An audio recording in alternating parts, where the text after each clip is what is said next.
This is Channel 253. Beep, boop, boop, boop. On this episode of the Grit and Grain podcast. I do go to a lot of tastings where both beer and wine is available.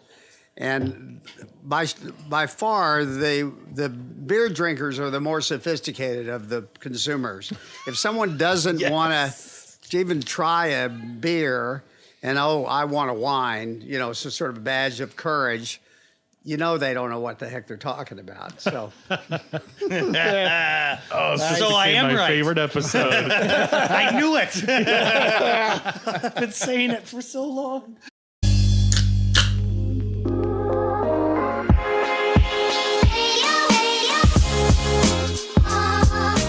Welcome to the Grit and Grain podcast, where we explore and celebrate the craft beer industry, community, and history in Tacoma, Washington, and surrounding Pacific Northwest areas. Thank you so much for hanging out. Let's get to it. Hi, everybody. Welcome to the Grit and Grain podcast, coming to you guys from the historic Parkway Tavern in Tacoma, Washington. My name is Matt McLaren, here, of course, with Ron Swerner. Hello, Matt. Hello, sir. How are you? I'm great. How about you? I'm fantastic. I'm holding a can of Allagash White, so I'm in a real good mood. Nice. Me too. Thank you again. Yeah. Amazing. And then, as always, Sean Jackson. Hello, hello, hello. Hello. How are you, man? Mountains are out. I'll tell you what. All of them. Peaks are blasting. This is a beautiful, beautiful day. Yeah, that was pretty clever. For you grit and grainers at home, Sean is wearing a tie. Yeah. So that's how this day is going to go. Yeah, it is. Our guest today doesn't need a huge introduction, but it could be really long if you were going to do one. But we're just gonna get into it, man. Sean, who are we talking to today? Honestly, someone who, if you've enjoyed craft beer in this state, in this country, anywhere, you owe this person a debt. We were talking to Charles from Pike Brewing. It's a fucking legend. thank you. Yeah, thanks for coming. It's a pleasure. Yeah, you say that now. We'll see. Give us a minute, We're gonna turn that frown even deeper. No, this is like, we've all been talking about, having you come down and talk about all of the ways that you've contributed to beer and all the shit we gush about every week. And this is exciting. You've got it wrong. You should have asked my grandmother. Oh, really? Yeah, she could tell you about that more than me. Dang. Now I want to know. Unfortunately, she passed away several years ago, so I'll have to do. But in 1976, you were a wine guy. Yes, I started with wine, but I don't know that I could be described necessarily as a wine guy any more than, maybe I'm more of a beer guy than a wine guy, but I've always loved both of them. Mm-hmm. And in fact, I love food the most. So I regard beer as food and wine as food. And I've always loved eating, and particularly eating bread and cereal grains. And I think that like cereal for breakfast, I had this morning, shredded wheat. And I think there's a relationship between a love of bread and a love of beer and grains. Mm-hmm. In fact, 80% of what we eat in the world is cereal grain. So I'm not the only one that shares that proclivity. It's like 80% of what I drink, too, so perfect. I run in the 92, 94%. And those vegetables, they can take a hike, you know what I mean? No, I actually like those, too. Charles, what are you drinking now, man? You have a beer in front of you? I'm drinking Old Body barley wine. No, you're not, actually. That's the Mountains Out. They just put it on. Oh, this is, okay, that's it. I'm glad, because barley wine is, if you want me to articulate throughout the whole of this conversation, it's better that I drink Mountains Out than Old Body barley wine. We'll just work up to the barley wine. Yeah, barley wine's going to be second part. Don't worry about it. I got you covered. Cheers, everyone. Cheers. Cheers, and thanks for having me. And so I'm drinking Mountains Out, and I'm glad that they are. And this is Pike Brewery's beer made with all Washington State ingredients. Washington State malt from Yes. 2 different malting companies and Washington State hops. So, and Fantastic we're effort. proud to do that. And in fact, must have been about 2017 or 16, we were the first brewery to brew beer with malt from Skagit Valley Malting Company, which we share Skagit Valley with the malting from Spokane. And we Link did malt. that. We called that Loke Ale. You may remember that. Oh, And yeah. It was a pretty big success, except that even though it sounds counterintuitive, local malt cost a lot more than malt that was imported from some other place, Yep. Minnesota or North Dakota or wherever it came from, or even England. So it was quite expensive. And whereas over the years, the local malt has become not inexpensive, but less expensive than it was before.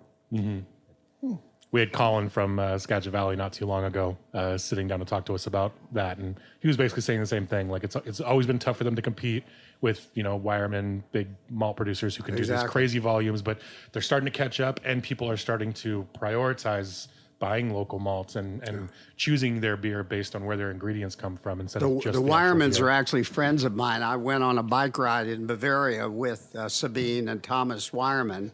Goodness. His name was something else. Last name was something else, and he married Sabine Wireman, and he changed his name to Wireman, which makes sense. Sure. Yep. I would have done that too. Yeah. Be in on that one. And their malt is excellent, but it's from Bavaria. Right. So we're not a Bavarian brewery. We're a local Washington State brewery, and our preference would be to use as much local raw material as we possibly can. Yeah. And people presume that because we and our collectively all craft breweries in Washington State, and what are there several hundred, 400 or 500, I think now, they presume that since they are from Washington State, they are made with Washington State malt, and that's not the fact. Most of them have no Washington State malt. Yeah. It's true. It's changing little by little, Yeah. but it'll take efforts like Well, Mountains Out, it- I think, to get people turned on to the idea. It had to It can happen. make their beer First, better. over the years, we've been around for 34 years. We've had a number of farmers that have come to us and said, "Boy, we love your beer. We grow barley, and would you have an interest in making your beer with our barley?" And I explained that we would, but that between the farmer and the brewer is the maltster. And the maltster is responsible for seeping the barley and water and converting it to malt. And the only Washington State malting at that time was Great Western Malting in Vancouver. That's right. And the capacity that they were built by Seattle Brewing and Malting Company, whose brand was Rainier at the time that they built that, and Blitz Weinhardt Brewery in Portland. It's a collaboration between the two of those, and they're a nice company. We do buy some malt from them, but the volume that they do is like one batch is 1 year's supply of one malt, and we use maybe a dozen different malts, so it didn't make sense to use them for that. Sure, And then sure. Skagit Valley Malt came along, and it was like a revelation. I was sitting reading the newspaper one morning, and there's an announcement, malting is opening in Skagit County, Washington. So I called there and talked to the people, and they were delighted to have someone that had an interest, and I was delighted that they were there, so we collaborated. What bowl of cereal were you eating at that time? That certain morning. I'm sorry, I didn't hear what you said. I said, what bowl of cereal were you eating that morning? That would have been probably Fruit oatmeal. Loops? Oatmeal. Oatmeal with a little barley wine in it. Nice. Get your day started. See, I would have had grape nuts with barley wine. Instead of lost that bet. To keep you awake. Yes, sir. So, Charles, I brought up the wine fact because you were at Chateau Saint Michel in the mid-'70s, and you kept going back and forth to Europe on wine adventures. And what was the beer that changed your life over there? Well, I'm not sure that I went to Europe for the first time before I was at Chateau Saint Michelle, long before that, in 1964. Okay. I was in college, and I had ale in London and in England. I had beer seasoned with raspberries and cherries when I was in Brussels. I later found out that it was a lambic beer. I didn't know what that meant at the time, and one reason I didn't know what it meant is that although I'd collected books about beer, even when I first, even before I was in the business, I was trying to read as much as I could about beer and wine. The books that were available at that time were so limited, more or less one plagiarized the other. So in the book that was the most widely distributed book, there were 3 or 4 pages devoted to Chinese beer, and there was a half a page devoted to Belgian beer. And Chinese beer you can fall asleep thinking about. And Belgium at the time, now maybe we usurped that, but had more different styles and esoteric taste in beer than any other place on the planet. And yet they only talked about Stella Artois, which is the equivalent in Belgium to a Bud, and Jupiler, which is another lager beer, but no mention of lambic beers. Mm-hmm. So I had lambic beer there. I had in Munich. I had really excellent Dunkel beer and Weizen beer. So I don't know that any one of those would have, in answer to your question, would have been life-changing for me. But I think that just as a kid growing up, I grew up in a beer-centric place, Oklahoma, Broken Arrow, Oklahoma, and there you judge beer by how cold it is. So the colder it is, the better it is, and then further to that, if you add about half the volume of the glass with tomato juice. You can actually get some flavor in there somehow. Tastes pretty damn good. So mountains out doesn't have anything to do with mountains turning blue upon coldness. No. Okay. Thank goodness. But I think that in answer to your question, seriously, it would have been Samuel Smith Pale Ale. Oh, yeah. I love that beer, and I was able to become the importer for the U.S. for that, and then ultimately other Samuel Smith beers, most of which I authored, if you will, and also the beers from Pinkesmuller and Munster and Westphalia. They continue to be really wonderful. That was the first organic brewery in the world. That's right. Particularly their Weizen beer, their alt beer, which is especially of Westphalia, where they're from, and in Bavaria, my favorite is the Dunkel beer, Alt Irish Dunkel from Einger, and the Doppelbock, which they called Fortunator, in which unfortunately for them, I wasn't too crazy about that Sitting name. on that one all week, huh, Charles? And so Michael Jackson and my wife Roseanne and I sat down with some Fortunator and tasted. It was wonderful double bock beer, and we changed the name to Roseanne's name, Celebrator, and I designed the label, and then it became the preeminent Doppelbock in the world. No shit. So that's a good beer. Yeah. You know That's that a beer. better story. I had no idea that you designed that label for the U.S. I know it very well. Holy Yeah. crap. Near and dear place to my heart. Yeah, so I designed that what I called the Holy Goat. That's a little goat. Is the most appropriate name for that beer. Little goat in every hanging way. from the neck, and Yeah. and it actually was inspired by wine, Ron, and it was Zeller Schwarze When I first got in the wine business, which I did when I was in college managing a liquor store, one of the most popular wines was Zeller Schwarze Zell is a city, Zeller is somebody from there, and Schwarze black cat. And they had a little black cat hanging from the neck of every bottle. Oh. And you don't see that so much anymore. Zellers, Farts, Cat. I haven't seen that. Do you have that? Anyone have? Anyway, Peter so was like, I decided we got to get rid of this. I decided to emulate that with the Holy Goat, and it's been on there since. When I was younger, I loved it, and especially around Christmas time, I always had this dream of decorating the whole Christmas tree with the goats. Uh-huh. It was funny because I drank enough beer too, I just never had a Christmas tree.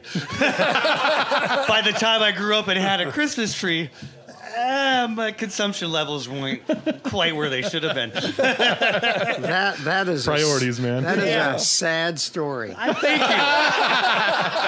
you. I agree. Not trying to be a downer here. So further to that, I really loved the beers of Belgium, and I was the first to import Belgian beer in America, or really to bring even in Paris, they didn't have Belgian beer at that time. Just maybe they did somewhere, but it wasn't popular like it is now. Same in Japan. Now you can go almost anywhere in the world, and if they have imported beer, it's Belgian beer. That's right. So Trappist beer, Lambic beer, Saison, other Belgian beer. So when I was exposed to Lambic beer, I really liked that. I liked the Guza, and I still like that. And that's one of the most esoteric of all beer styles. They describe it as old dirty shoes and smelly cheese and things like that. My hat.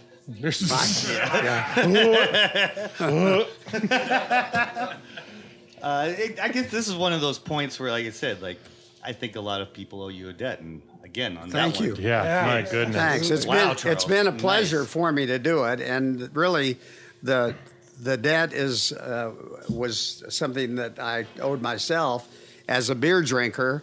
I just felt poorly served I was a wine merchant, but I drank beer. I drank wine too. I don't want to take away from that, but I remember being in Burgundy, and I worked. This is when I first started in the wine business. I worked for this company in New York, Monsieur Henri Wines, and they sent my wife and me to Burgundy, and we had lunch in Nuit Saint Georges at Charles Viano. They own the vineyard Les Saint Georges, and one of the greatest wines of Burgundy. And then we had dinner at the Chateau de Pligny-Montrachet, and they own Les Montrachet. That's the wine that Alexander Dumas said you should drink kneeling and with your head bared. And I practiced that each occasion I've drunk Les Montrachet, which costs about $500 a bottle. Jesus. But at the end of the day, oh my God, I was just dying for beer. But unfortunately, in France, beer had been dumbed down the same way it had been dumbed down in America. So you only had Kronenbourg at the time, or Fischer. Oh, yeah. Alsace had been really famous for beer in a previous century, but by then it was this late 70s, late 60s, early 70s. There just weren't any good beers in France.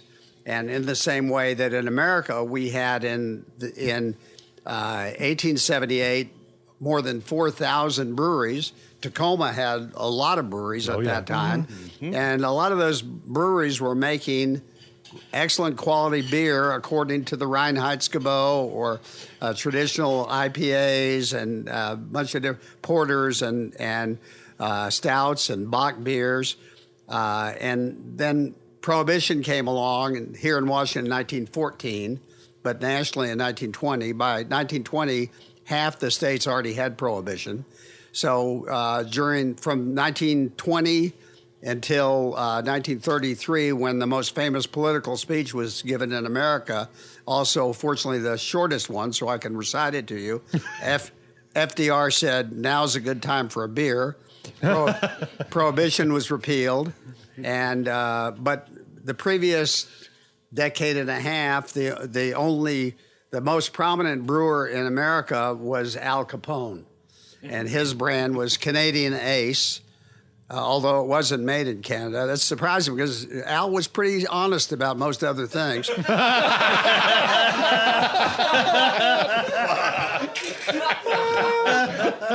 So quality was not tantamount to what brewers did. It was more about the advertising, the gusto, than the reality.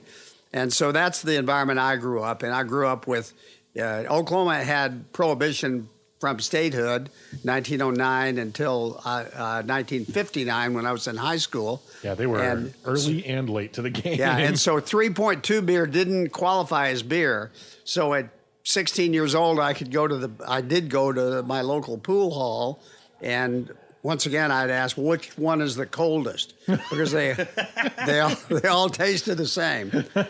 Then as I got older and wiser, I kept looking, and I'd bought Carlsberg from Denmark, and I bought whatever I could find from wherever, and they all pretty much tasted the same. They were light lager beers, and I said, I know. I mean, I've been to Europe. I've been to the river. I've been baptized.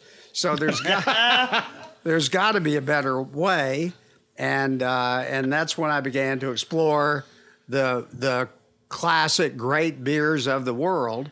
And at the time, and that meant mostly Europe, at the time, no one had ever done that. So I was the first to do that, to look at beer from a point of view of not where it comes from. That's interesting and nice to know, but how does it taste? That was my main concern. And so I attempted to put together, this is when I started Merchant of Man in 1978, each of the different tastes in beer. So called styles. No one referred to the styles of beer other than Michael Jackson, who had written his book, The World Guide to Beer, in 1977. I know we're going to get questions. It's not the Michael Jackson that you all think it is. There's a different Michael Jackson that is well known and very the beer famous. hunter, exactly. The beer hunter. Yeah.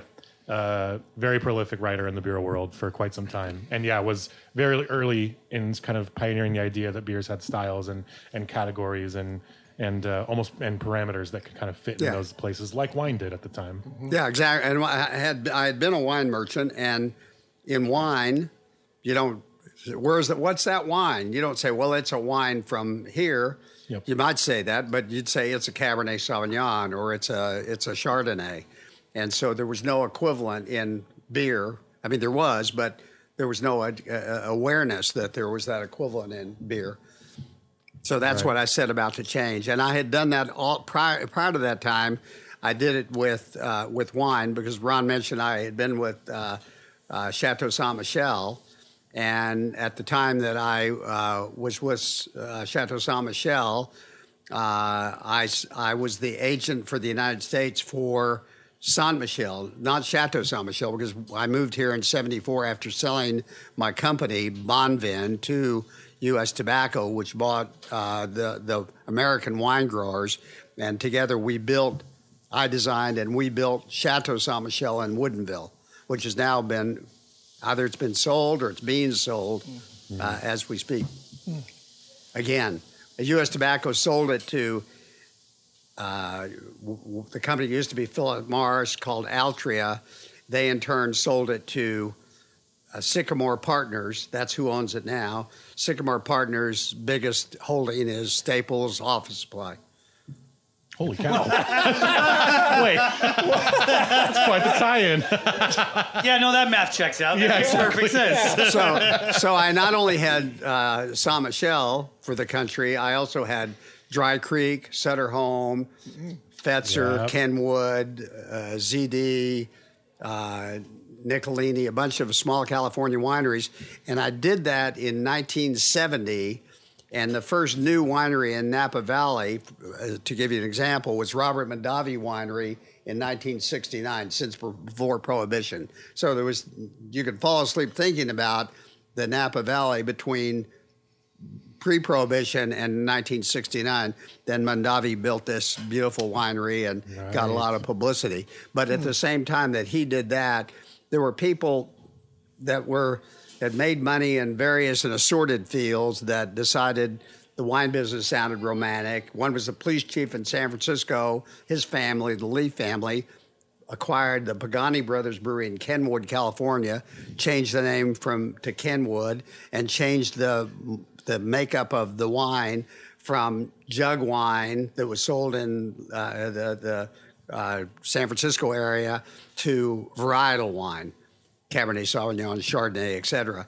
And so I became the agent. I was the first one to become the agent for these small, what I call boutique wines. Now we might call them craft wines. And even with beer, when we started with beer, there was no word craft beer. It was microbrewery. That was the equivalent. Mm-hmm. Now that's out of favor. Does anyone use microbrewery anymore?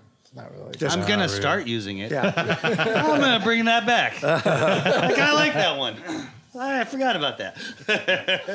It's only been, we're almost at break time. But hopefully by now, everybody can see that Sean was not fucking around when he said that if you drink any alcohol in Washington, you might have Charles to thank for it. Yeah. Or planet Earth. or on planet Earth. Yeah. Thank you. We're going to take a quick break, but I promise there's more. So definitely hang out. We'll be right back. This is Eric Hanberg. How you doing, sound producer Doug? Pretty good. Pretty good.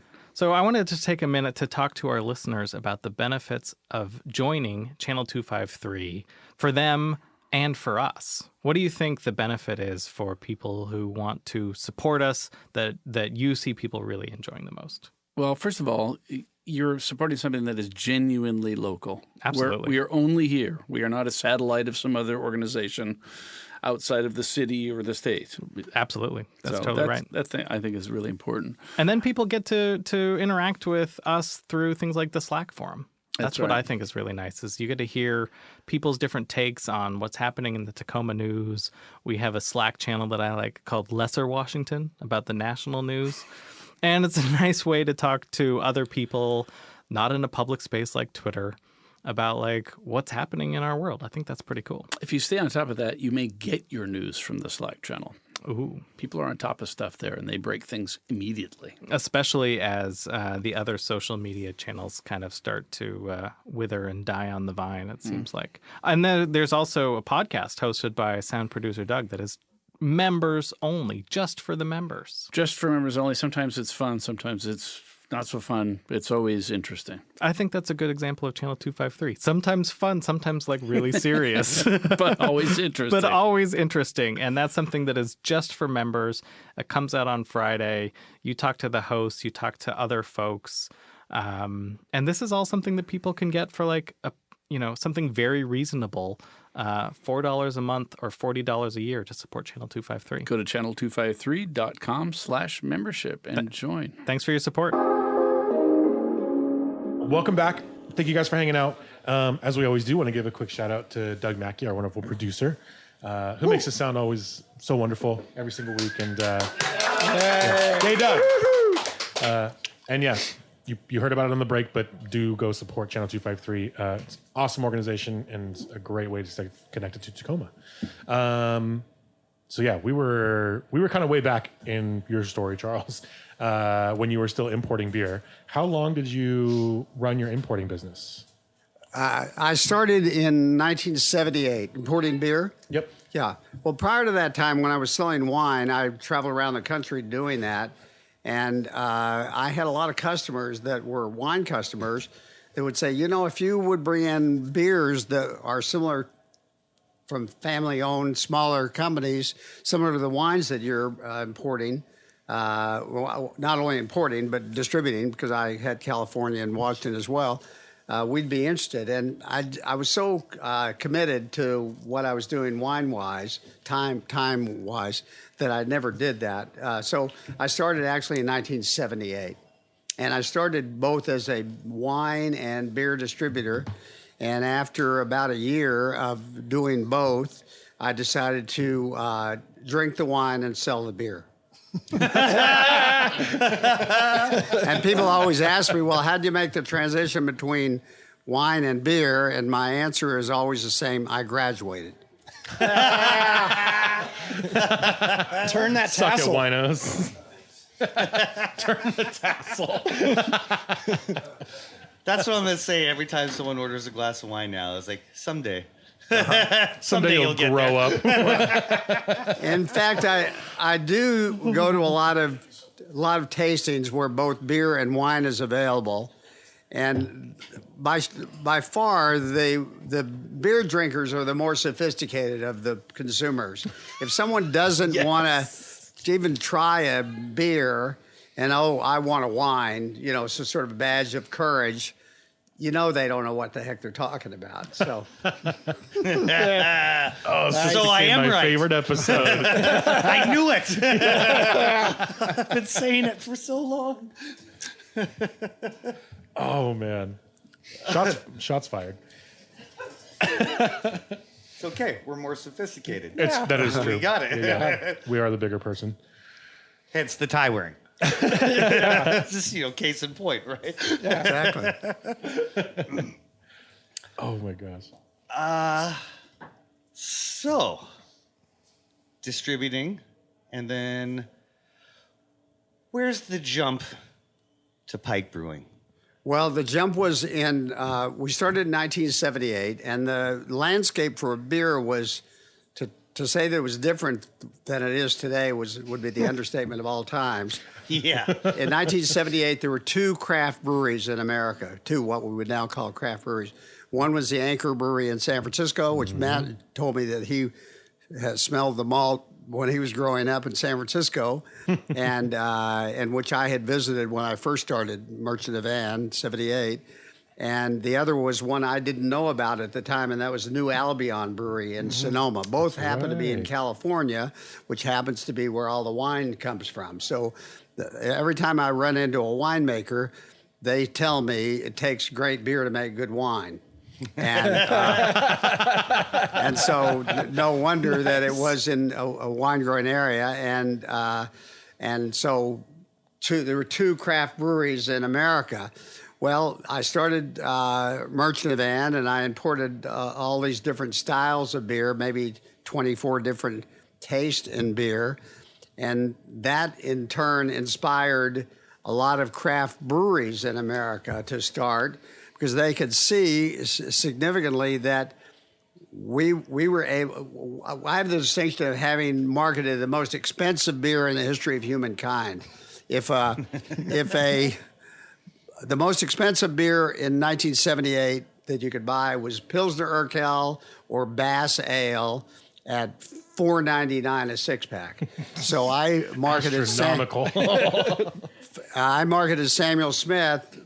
The first beer was Pale Ale at $7.99 a 6-pack, and on the East Coast $9.99. So people said, "There's no way people are going to pay that much for beer." But I knew as a consumer, I would pay that much for good beer. I'd be more than happy to pay more for one that tastes. Bass wasn't and isn't that great a beer, even though it had been first imported into America during colonial times. And at one time in the 18th century, it was during the Industrial Revolution, it was the biggest brewery in the world.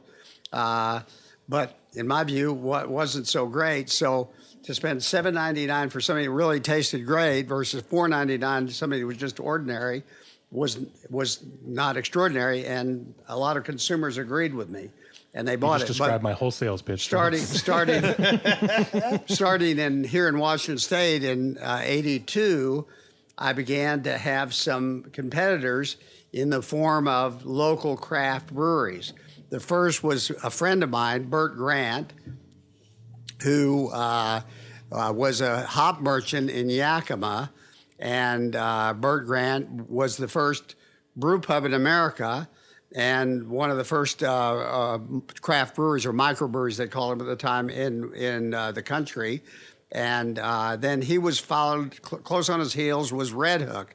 And also I had an association with Paul Shipman, who is the owner of Red Hook, in that he worked for me at Chateau Saint Michel Winery as an intern. And and so in both of those, Bert Grant and Paul Shipman cited Merchant of Anne, my company, as the inspiration for them to do craft brewing, because not because of any genius on my part, but rather I could get a higher price for beer, and if they could get a higher price for a local craft beer, they did it. And so I began to create my own competition in the form of these local breweries. And then there were more. There was a Hart Brewing Company down in Kalama, Washington, that later became Pyramid. That's a deep dive. Yeah, sure. Yeah. Is. Jeez. Remember that one? I don't think a lot of people actually know the origin story of Pyramid Man, but and there were other craft breweries. And so who got the publicity? The oldest brewery in Yorkshire, or spontaneously fermented wheat beer from Belgium, or a local craft brewery? The local craft brewery is the answer. And so we were at a disadvantage. And it's at that time that I decided that I'd like to start.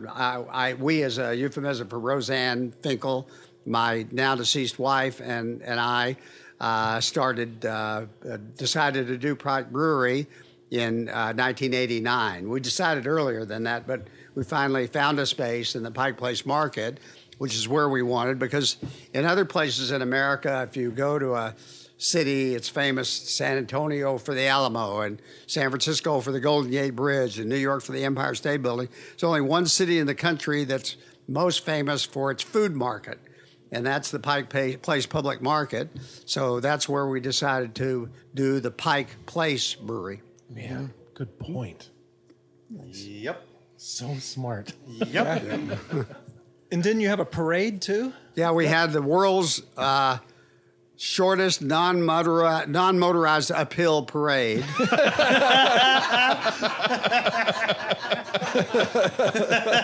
We actually didn't check that out with Guinness because obviously they were competitors. Fun fact for anybody listening who didn't know that. That's what Guinness World Records actually comes And it from. went from the brewery on Western Avenue, which now is not related, but Ugly Baby gift shop, up to Cutter's Bay House. Mm-hmm. That's about a half a block. We had llamas from the herb farm. We had oysters from, I don't know where, but oysters and dogs and other animals, lots of people, and police escort. Who was walking the oysters? Who was working the water station? Bam. What was the first beer? First beer was Pike Place Ale, and it was a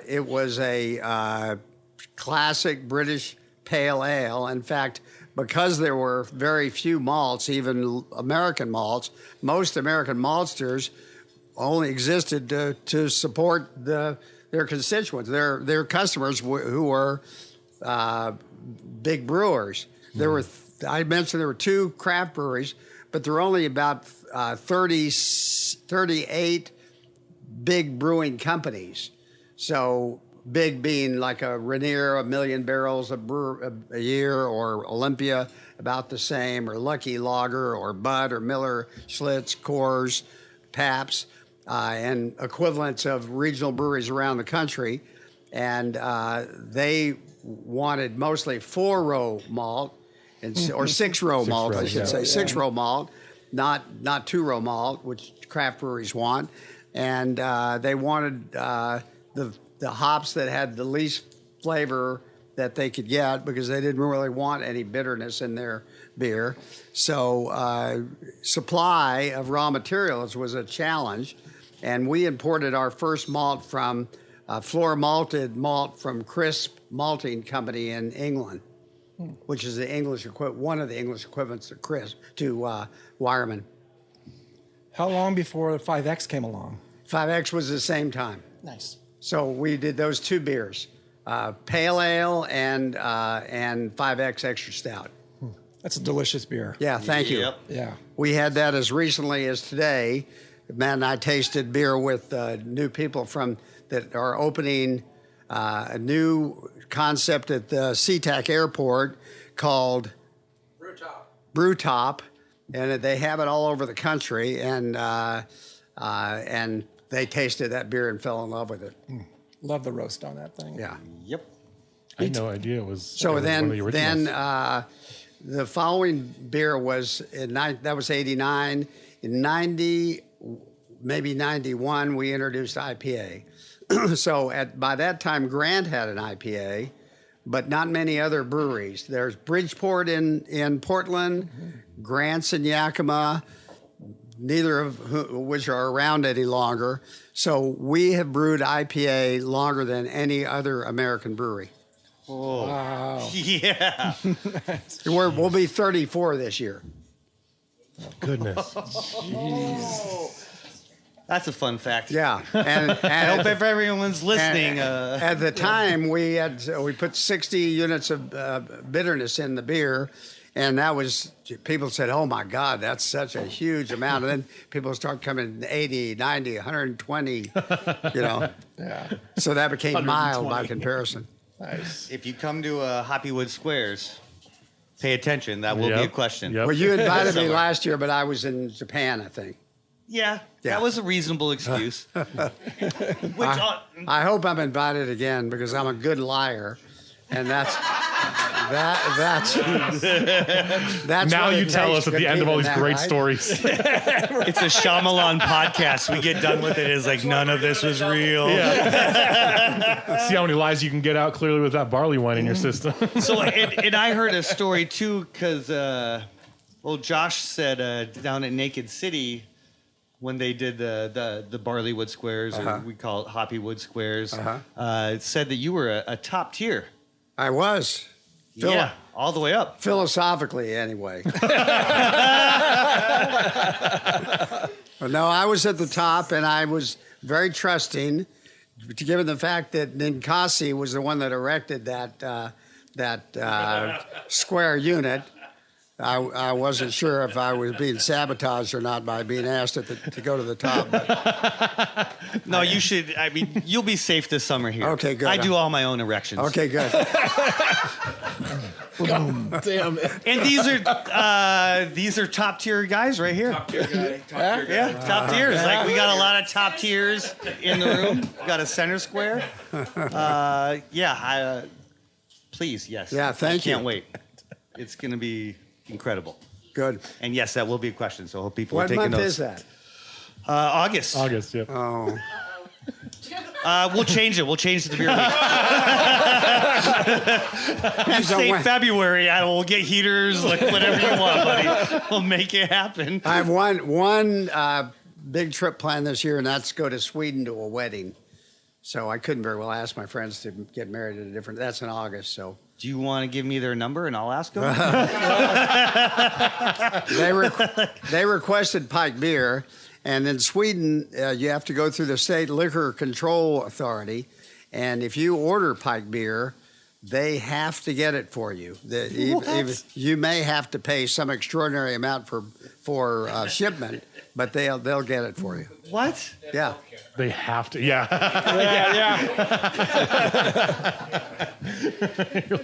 That's going to take a minute for me to digest that. Right? You ask for things and you get them. Yep. But you also pay for them. That's fun. That's fair. Money is no object. Obviously, Charles, I have a tie. Charles, was there an inspiration behind Kilt Lifter? Was there a certain beer? Besides Sean? Yeah, besides Sean. Actually, I would attribute that name Kilt Lifter to Fal Allen, who, as I mentioned earlier, is the author of the book that was here a moment ago, the Barleywine book, one of the co-authors. And he has a good sense of humor. Oh, boy. And he came up with that. And also, he and Dick Cantwell, I think, came up with a recipe for a really good Scotch ale, which in some cases people call wee heavy. And coincidentally, I was looking for, but there wasn't any really good Scotch ale in Scotland at the time. So they came up with Kilt Lifter. I really don't take any credit for that at all, other than having agreed with them and began to market the beer. But to this day, I think that's a delicious beer. And it's kind of in a category that is viewed as a little bit old-fashioned by comparison to IPA, for example. Everyone wants IPA. But when I go to do tastings at places, when a lot of people come around, a lot of people will say, what do you have that's not an IPA? And Kill Lifter is, I try to explain that Kill Lifter is malt forward, whereas IPA is hop forward, and they get the picture.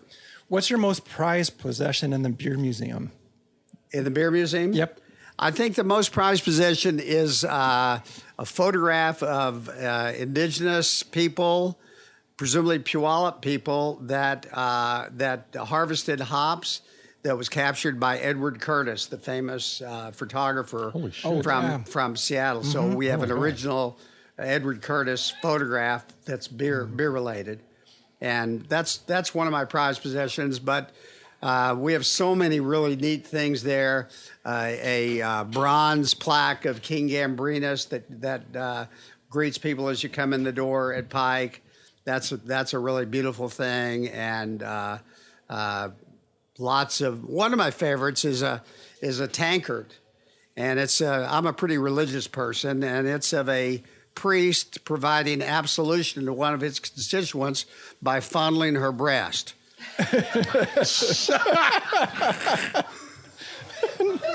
Sean? Is that old school?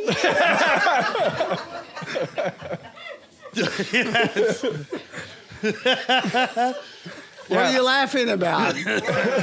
Nothing. No, nothing. Nothing. Ron actually comes to me for absolution all the time. Yes. And he's got some chafing under the right one because I always go right. I don't know why. I should switch it up. You should. I need balance. Yes. But, we do have a good collection of tankards and steins and mugs, some of which are really, really old and beautiful. I like the ones that are handmade. I like a lot of stuff that handmade, and the really old stoneware, Stein is the German word for stone. The Stein stoneware mugs with the striations from the potter in the material. I love. They're not as fancy. I have some that are made of pewter or crystal or wood or various other materials, but I think my favorites are those kind of primitive, old-fashioned steins. We have a pretty good collection of those. We also have a good collection of wooden tankards. You can imagine that people have been making beer drinking vessels out of all types of material for a long period of time, and wood was one of them. And wood particularly is popular in Scandinavia and in Russia. In terms of like making like beer drinking vessels? Yeah. Well, some are patterned after a barrel. They actually look like a small barrel with a handle on them. That's true. Yeah. So it wasn't unusual for a brewer to know about. For example, Samuel Smith still has a cooperage shop at their brewery, and you can visit the cooperage shop. It's really fun to see it. And they have initiations. Once someone completes their apprenticeship, they roll them around in a barrel, and they're then qualified to make barrels. We're going to find out if Michael Dempster has done this, and then we're going to do it. If they survive the experience. Probably time for mishap tales. Mishap tales? Me? Gosh, golly geez. No more religious ones, though. I mean, I got nothing. I didn't load anything in the chamber. That's okay. Start talking about any. Charles, do you have any? We'll call them screw-up stories for this particular episode. Do I ever? Okay. Oh man, thanks for getting me off the hook. I don't know if you noticed, but a lot of the burden of this lies on me. We're like 40-something episodes in, and usually I can contribute, but I might be out of material for a minute. Well, this gentleman just asked me about a brewery that I didn't know about in Belgium called Airborne Brewery. That I think that's really interesting that it exists. But I'll preface what I'm going to tell you about a challenge that I had, and that is that in Belgium, because the church has been, this is also church related. Is that okay? We'll find out. We're not censored. We'll get a letter. In Belgium, the church was so dominant for so many years, thus all these Trappist ales, that the non-church brewers, which Pike would be included in that, came up with these Antichrist names to describe their beers. The most famous that is Duvel, which means devil. That's right. And then there's Mort Subite, which means sudden death. There's delirium tremens. That's a disease of alcoholism. There's Lucifer, Satan, all manner of different names of beers. And that's because the people were so upset by their constituents going to church on Sunday morning and being told by this Trappist beer or that Trappist beer that they came up with those names. But this story I'm going to tell you is I have a friend, Bill Owens. I don't know if you all know who he is. He's the head of the Small Distillers Guild now. But he's a famous photographer, and he was the first brew pub owner in California, and he invented pumpkin beer, pumpkin ale. Old Buffalo Bills. Buffalo Bill, exactly. Yep. So he had a magazine at one time called Beer the Magazine, and I had taken a photograph of myself. I represented, by that time, Orval Trappist Ale from Belgium, one of 7 Trappist beers owned by the church at the time, owned and run by the church. And I had a photograph of myself they say it's the best picture I ever took. My head is cut off, and it's just me in a tuxedo holding a silver tray with Orval beer on the silver tray. And Bill juxtaposed that in front of the Last Supper, but he juxtaposed that behind Jesus and the disciples was a bunch of brewing vessels, stainless steel brewing vessels. And so he sent that to my supplier, the kindly monks at Orval, and they didn't find it as humorous as I did. Really? Oh, oh my God. So they threatened to jerk this very profitable agency away from me because of the irreverence and blasphemy that they didn't know it was me in the photograph. It would have been worse had they known that. So I called my friend Bill Owens and said, Bill, you got to bail me out on this one. Write him this nice letter and apologize and say you didn't mean to be blasphemous. And he did that. And so my company still has that. My former company still has the agency for Orval to this day. Nice. Oh, my God. That is awesome. I also never really thought of church as the selling point for beer. Got a whole new world that I'm... Well, you know, the old. That's how I ended up here.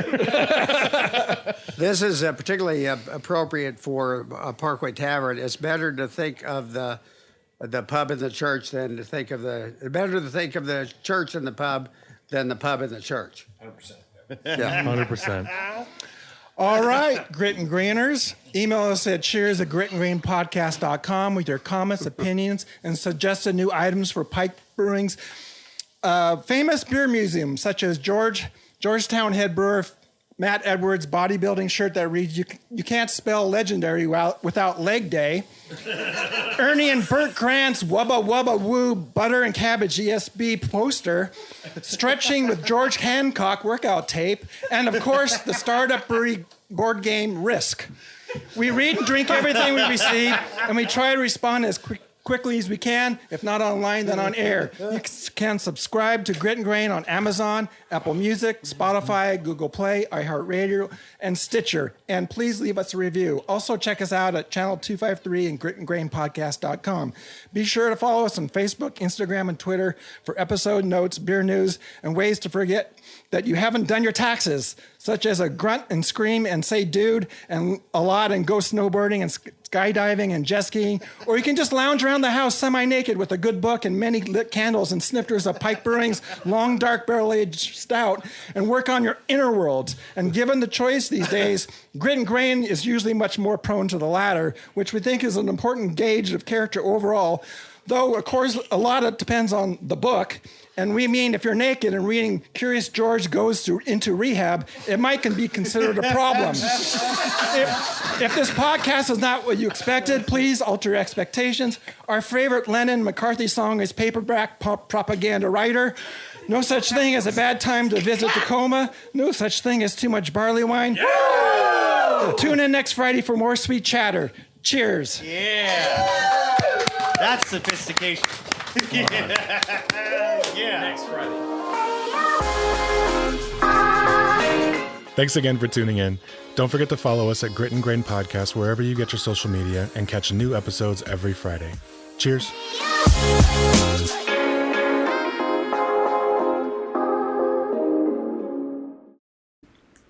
Good up.